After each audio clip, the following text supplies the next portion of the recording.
Welcome to this explainer, where we're going to unpack what has to be, hands down, one of the most fascinating mysteries in modern business. I mean, just picture a store for a second, where customers willingly hand over their hard-earned cash just for the privilege of walking through the front doors.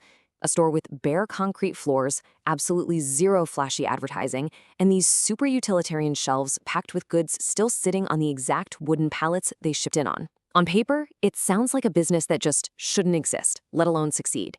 And yet, if you've ever driven past one, you know its parking lots are literally overflowing, and it generates hundreds of billions of dollars in sales every single year.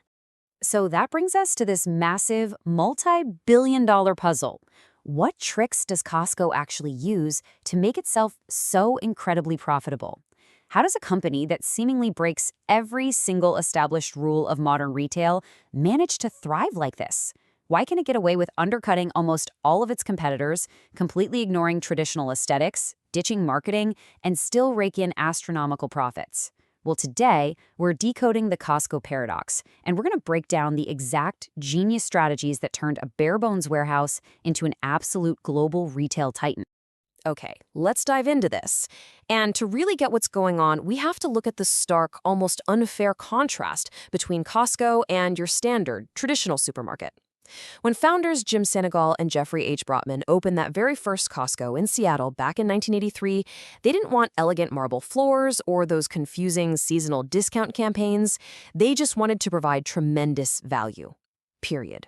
Because think about it. Every unnecessary expense in a normal store, like fancy interior decorations or multi-million-dollar ad campaigns, well, that gets passed right on to you, the consumer, as higher prices. Costco, they just eliminated all of it. They bet everything on the idea that deep discounts in a totally utilitarian space would sell far more merchandise than a beautifully decorated supermarket ever could. And that foundational bet perfectly leads us to Section 1, the real product, memberships. Now, this is the part that fundamentally changes how you need to look at the Costco business model. If you walk into any normal retail store, the business model is super simple, right? Buy goods at wholesale, mark up the prices, and sell them to consumers for a profit. Well, Costco flips this entirely on its head. The real product they're selling isn't that giant tub of mayonnaise or the flat-screen TV. It is the membership card. The vast majority of Costco's actual profits come directly from the annual fee that customers pay before they even set foot inside the store. This membership fee creates what we can call this brilliant feedback loop of value. It works like this. Step 1, they collect the membership fee, which gives them a rock-solid, guaranteed stream of income. Because they have that guaranteed income, step 2 is they can afford to slash the prices on their goods way, way below what competitors can ever offer. Then, step 3, those incredible prices naturally attract even more loyal members who happily pay that annual fee. And finally, step 4, with a massive and constantly growing membership base, Costco has the huge leverage needed to go to their suppliers and negotiate even better rock-bottom deals. And then, the cycle just spins again, faster and more profitably every single time. Now that we know how their financial engine actually works, we arrive at Section 2, scarcity and the treasure hunt. Take a look at this wild data point. A normal supermarket is absolutely stuffed with choices. We're talking upwards of 30,000 different products. But Costco, they carry only about 4,000. Now, I know what you're thinking. That sounds like a massive disadvantage, right? But it's actually a masterful strategy. Instead of offering you 50 different types of shampoo to choose from, they offer just a few. By dramatically slashing their product count, they channel their massive customer base into buying very specific items in volumes that are honestly hard to imagine. And this brilliantly illustrates the sheer power of that volume. Because they limit their product variety so much, when Costco buys an item, they don't just buy a few pallets.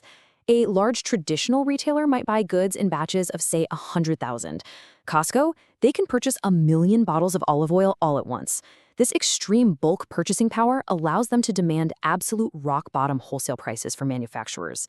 And those savings, they immediately pass them right on to that loyal membership base we just talked about. But there is a whole psychological layer to this warehouse, commonly known as the treasure hunt strategy. Unlike a traditional store where the layout practically stays the exact same for years, Costco changes its inventory on a highly frequent basis. When you walk in there, you really never quite know what to expect. You might find premium luxury watches sitting just an aisle away from bulk toilet paper and some super rare seasonal food products. It takes a mundane weekly grocery run and completely turns it into an unpredictable, exciting adventure. This constantly rotating inventory directly taps into FOMO, the fear of missing out, because many of these really unique products are only available for a very short temporary period. It creates this intense artificial scarcity. Shoppers know deep down that if they see a high-quality piece of furniture or unique sporting good, they kind of have to put it in their massive cart right then and there, because if they don't, it might literally be gone next week. This scarcity loop bypasses our rational shopping lists entirely and drives a massive amount of spontaneous, unplanned purchases. All right, let's peel back the next layer of the onion for Section 3, the secret weapons, Kirkland and people. Beyond the memberships and that treasure hunt feeling, Costco has two major hidden advantages that competitors constantly try and fail to replicate. The first one is Kirkland's signature.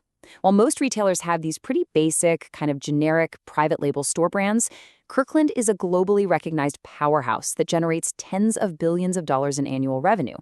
Costco partners directly with top-tier manufacturers to create these exclusive goods, making sure they are equal to, or honestly often much better than, the major name brands, but sold for significantly less money. Because customers trust Costco, they instantly trust Kirkland. It saves the company millions in advertising while creating incredible leverage in the marketplace. And the best part for them? You simply can't buy Kirkland anywhere else, which means you have to keep renewing that Costco membership.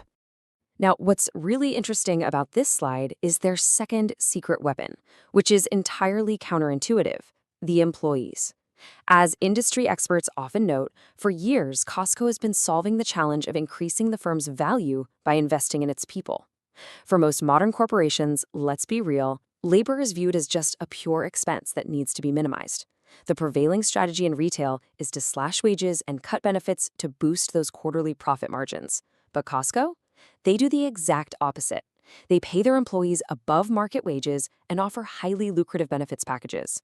Now, it sounds completely backward for a company totally obsessed with low prices, but it is actually a stroke of pure operational genius. When you compare the outcomes of this labor strategy against the competitors, the genius becomes super clear. Because Costco invests so heavily in their people, their employee turnover is remarkably low. These folks aren't just temporary workers passing through. They become highly skilled experts in navigating the massive warehouse and genuinely serving customers. This translates directly into incredibly high service quality and very, very low operational errors. So by paying more upfront, Costco actually saves a fortune on constant training and turnover, all while building huge barriers to entry for rivals who simply can't attract or retain this caliber of experienced talent. So we've seen how the machine works on the inside. Let's zoom out to the big picture macro landscape. For Section 4, surviving the retail giants. Today, Costco faces some pretty existential threats from titans like Walmart and, obviously, Amazon. Amazon utterly dominates with extreme digital convenience. You click a button and it's at your door the next day. But Costco survives and honestly thrives by offering something you simply cannot download: a physical, value-driven adventure. While Amazon undeniably owns the online space, Costco owns high-quality assurance and that visceral thrill of the treasure hunt.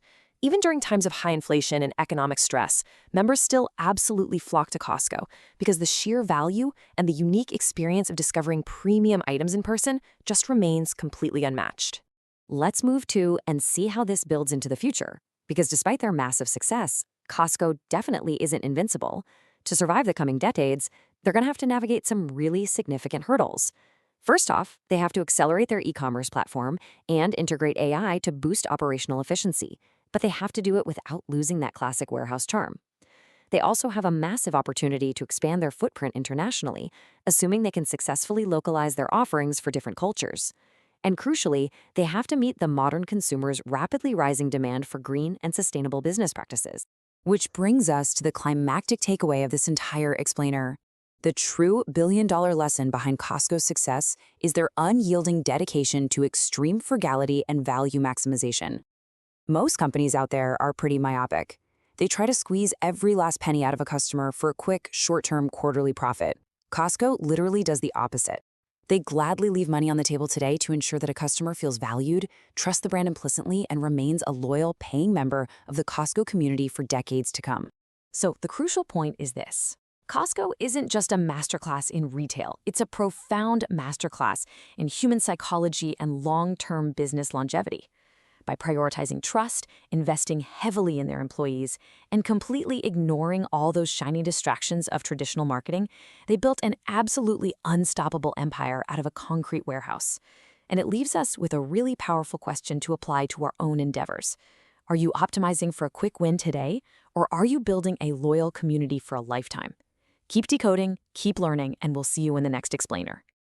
If you like this video, like, share, and subscribe to Wealth Decoded for more of our business, finance, and tech explainers. Turn on the bell to get notified when a new video is uploaded. Thank you for watching, and we will see you all in the next one.